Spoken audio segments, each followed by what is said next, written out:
नमस्कार जय जगन्नाथ ओडिशा किचन को आपण मन को बहुत बहुत स्वागत। जन्नी रे तो आपण बहुत सारा रेसिपी खाई थिबे किंतु आज मु नै के आपण मन को पई जन्नी चोपार चटनी रो रेसिपी जहा पई कि बहुत अल्प दिनस दरकार बस पियाज जीरा रसुण और कंचा लंका रे रेडी ही जिवो। तो चटनी बनाया पई एठी बनैछि पूरा कोलिया कोलिया दुटा जन्नी आ चटनी बनाया खास करके कौलिया जह्नी ही नेबे। जह्नी को सर्वप्रथमे धोई नेबे आ तार ए जो सीरा गुड़ाक देखुचंती ना ए सीरा गुड़ाक प्रथमे बाहर कर नेबे। सीरा आपण रखिले मध्य चलिबो जेहेतु सीराटा टिके टाण लागि थाए तो सेइथमे सीरा सब को एमिति प्रथमे बाहर कर नेबे। एडी देखि परथबे मु पूरा सीरा को बाहर करनी छी चोपा सब अछि। जेहेतु जह्नी चोपार चटनी आमे बनेबा तो तार चोपाटा को टिके आमे डीपली नबा तो सेइथमे छुरी सहायता रे एंती टिके मोटा मोटा करके तार चोपा को एंती छड़े नबा।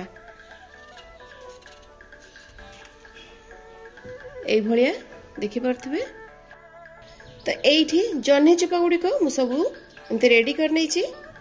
जन्नी चोपा को भाजीबा पई एठी बसै नै छी मु गुडे फ्राइंग पैन देरे देई दउची हाफ चमच मापर सोरिष तेल। तेल ये गरम हो गला काटी रखिथिबा जन्नी चोपा सब को आमे दे देबा। जन्नी चोपार स्वाद देखिकी आमे एठी दे देबा अल्प टिके लूण आउ टिके भल कलर पई दे देबा गोटे पिंच मापर हळदी गुंड। ए जन्नी चोपा को भाजिला बेले गैस रो फ्लेम को पूरा स्लो रे रखिबा आउ चोपा को टिके भाजी नबा ता सहित सिझे की मध्य नबा। सिझिबा पई घोड़णी मध्य लगेई देबा। 2 मिनिट भितरे जन्नी चोपाटा भाजी होगा सहित भल भाव सिझी जाइए। एबे हम जन्नी चोपा को बाहर कर आनिबा आ सेई सेम फ्राइंग पैन रे दे देबा आउ हाफ चामच रो अल्प। एई रेसिपी रे बहुत ही अल्प तेल मध्य यूज होबो आ बहुत ही अल्प मसला मध्य लागिबो। तो आमे एठी दे देबा रसुण कुला मोठी 4-5 कुला रसुण नैची आ छोटो साइज रो गोटे नैची पियाज। याको आमे हल्का जस्ट सेलो फ्राई करनबा।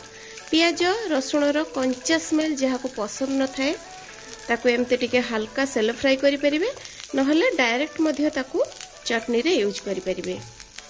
पियाज रसुण को मध्य मोइटी देखि परथबे हल्का भाजी नेछि। एबे हम गैस रो फ्लेम को बंद करनबा आ सब को ठंडा करनबा। आज रे ई चटनी को मु शिळ रे चटनी करबी।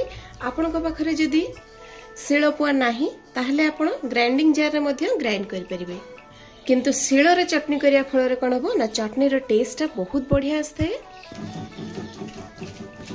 प्रथम थर करे एठी भलो भाव रे बाटी न हेले ताको सेकंड स्टेप रे आउ थरे चिकन करके बाटी नेबे जा फल रे भलो भाव रे बाटी हेबा सहित टेस्टी मध्य बनिबो।